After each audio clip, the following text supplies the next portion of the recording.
Salut. Notre parcours aujourd'hui s'arrête avec un certain nombre de personnes, avec les casseurs.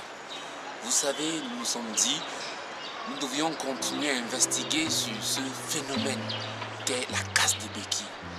Alors sur ce, on s'est donné rendez-vous avec une très belle équipe, celle des casseurs de béquilles. Bonjour. Nous allons commencer tout simplement avec Chantal, la casseuse. J'aimerais bien l'appeler casseuse. Bonjour Chantal. Bonjour. Alors, dis-nous, mais véritablement, la Bible est-elle quelque chose de vrai, quelque chose de véritable? Oui, parce que dans Jean 1, Dieu dit, au commencement était la parole était avec Dieu et la parole était Dieu. Et les hommes, ce sont les hommes qui écrivent la Bible, mais qui les a poussés à écrire la Bible, c'est Dieu. 2 Pierre 1, 21. Car ce n'est pas par la volonté d'un homme qu'une prophétie n'a jamais été apportée, mais c'est poussé par le Saint-Esprit que les hommes ont parlé de la part de Dieu. Donc Dieu s'est révélé aux hommes pour que les hommes écrivent la Bible. Écrivent la Bible. Et s'il existe des casseurs, certainement, ça veut dire qu'il y a des gens ne sont pas sauvés. Alors, sur quoi un homme s'appuie-t-il pour dire qu'il est sauvé? Rose, la casseuse. Oui, en fait, les gens qui se disent chrétiens aujourd'hui, ils se basent dans le livre de Jean 1 au verset 12 seulement. Ils se limitent, oubliant que le verset 12 est lié au verset 13. Oui, il dit non de la volonté de la chair. La volonté de la chair, c'est quoi? J'ai décidé de devenir une bonne personne, j'ai donné ma vie au Seigneur, j'ai décidé de suivre Jésus. Et la Bible nous dit dans le livre d'Éphésiens 2, au verset 1, que vous étiez morts par vos offenses et par vos péchés. Donc ces péchés-là et ces offenses nous ont rendus comme des morts. Ça veut dire que nous n'avions pas de vie en nous. Nous ne pouvions pas nous lever et dire que nous avions décidé de suivre Jésus, nous avions donné nos vies, car nous n'en avions pas une vie à donner. Une vie à donner au Seigneur. Et sur quoi d'autre les gens s'appuient pour dire qu'ils sont sauvés? Et plusieurs personnes s'appuient dans Romains 10:10 qui dit que celui qui confesse le Seigneur Jésus de sa bouche et s'il croit dans son cœur, il le déclare enfant de Dieu. Je dis non. Quel péché tu confesses? Parce que nous sommes de nature pécheurs et ce n'est pas parce que nous péchons que nous péchons que nous sommes pécheurs. C'est parce que nous sommes nés dans le péché. Comme dit Somme chapitre 51 verset 7 qui dit que voici je suis né dans l'iniquité et ma mère m'a conçu dans le péché. Donc étant là dans le ventre de la mère, tu es déjà un pécheur égaré. Pourquoi je dis cela? Nous restons dans Somme chapitre 58 verset 4 qui dit que le méchant est perverti dans le sein maternel et le menteur s'égare à la sortie du ventre de leur mère. Lévitique 5:17 dit quand quelqu'un péchera sans le savoir sur ce qui concerne les commandements de l'Éternel, il se chargera de sa faute. Romains 6:23 dit le salaire du péché, c'est la mort. Nous restons dans le livre des Sommes toujours, parce qu'il dit dans Somme 40, verset 13 que des maux sans nombre m'environnent et le châtiment de mes iniquités m'atteignent.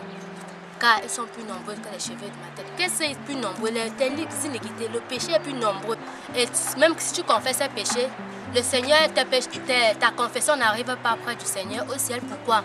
Dans Ésaïe chapitre 59, verset 1 à 2, il dit que non, la main de l'Éternel est trop courte pour te sauver, ni son oreille trop dure pour t'entendre. Mais sont vos iniquités, sont vos péchés qui mettent une séparation entre vous et votre Dieu. Donc ça veut dire que par confession de péché, tes confessions n'arrivent pas parce que tes péchés forment déjà une dalle entre toi et ton Dieu. Il ne peut t'écouter. Il faut d'abord régler ces problèmes de péché pour qu'il puisse avoir communion. Et tu ne peux régler ça si tu ne rentres pas toujours dans les Écritures. Parce que le Seigneur dit dans Job chapitre 14, Job chapitre 14 verset 4 que comment d'un être souillé sortira-t-il un homme pur? Il n'en peut pas sortir. Parce que si on est péché dès la naissance, nous sommes alors nous sommes souillés. Dieu lui-même a posé la question dans Job chapitre 25 verset 4 à 6. Il dit qu'est-ce que l'homme pour qu'il soit pur? Celui qui est né de la femme peut-il être juste? Voici, même les cieux ne sont pas purs. Donc nous voyons le ciel, c'est si brillant, si beau. L'Éternel dit que ce n'est pas pur. Combien moins l'être abominable. L'homme qui boit l'iniquité comme l'eau. Tu bois l'iniquité, à tout moment tu bois l'eau. C'est ainsi que tu consommes le péché. Donc tu ne peux confesser tes péchés. Et c'est dans ce même Job que l'Éternel dit que l'homme est un ver et le fils de l'homme n'est qu'un verrisseau. Ceux qui disent qu'ils sont nés, ils sont sauvés parce qu'ils ont reconnu Dieu comme leur Père, non. La Bible nous dit dans Hébreux 12:6 que Dieu châtie ceux qu'il aime et frappe de la verge tous ceux qu'il reconnaît comme ses fils. Donc si quelqu'un tu dis que tu es sauvé parce que tu as reconnu Dieu comme ton Père, non, seul Dieu reconnaît ses fils. Et ceux qui disent que sont saints, que sont les saints de Dieu. Dieu dit même encore qu'il n'a pas confiance à ses saints dans Job chapitre 15 verset 14 à 16. Il dit que c'est que l'homme qui soit pur, celui qui est né de la femme peut-il être juste. Voici, l'Éternel n'a pas confiance à ses saints. Et les cieux ne sont pas brillants à ses yeux, combien moins l'être abominable et pervers. L'homme qui boit l'iniquité comme nous. Donc, je voulais dire par ces moyens que par nos confessions de péché, on ne peut pas naître de nouveau. Et comment alors toi tu es né de nouveau? La Bible dit dans le livre d'Éphésiens 2 au verset 8 que vous étiez morts par vos péchés et par vos offenses. Et nous devons savoir que lorsqu'un homme n'est pas sauvé, il est un mort spirituel. Alors il n'a pas de vie, il ne peut rien faire, il ne peut que subir, parce qu'un mort ne peut que subir. Adam et ce qu'il a conçu sont déjà égarés et séparés d'office de Dieu. Et la Bible va nous dire dans le livre de Psaume 51 au verset 7 que voici je suis né dans le péché et ma mère m'a conçu dans l'iniquité. Bien-aimés, à partir de la conception, nous sommes déjà bons et qualifiés pour l'enfer. Dès que tu es né, dès que tu es conçu, tu es déjà prêt et bon pour l'enfer. Et la Bible continue à dire dans le livre de Romains, chapitre 3, au verset 23, que tous ont péché et sont privés, n'est-ce pas, de la gloire de Dieu. Hommes, enfants, vieux, jeunes, bébés, nouveau-nés, tous ont péché et sont privés de la gloire de Dieu. Et Dieu nous pose une question dans le livre de Job 14, verset 4. Est-ce que d'un être souillé peut sortir un homme bon, un homme juste? Nous disons non. Pourquoi? Parce que le péché. Et tous nous sommes la descendance d'Adam, alors tous nous sommes bons et qualifiés pour l'enfer. Personne ne peut être sauvé par lui-même. Il n'y a que Dieu, n'est-ce pas, pour sauver.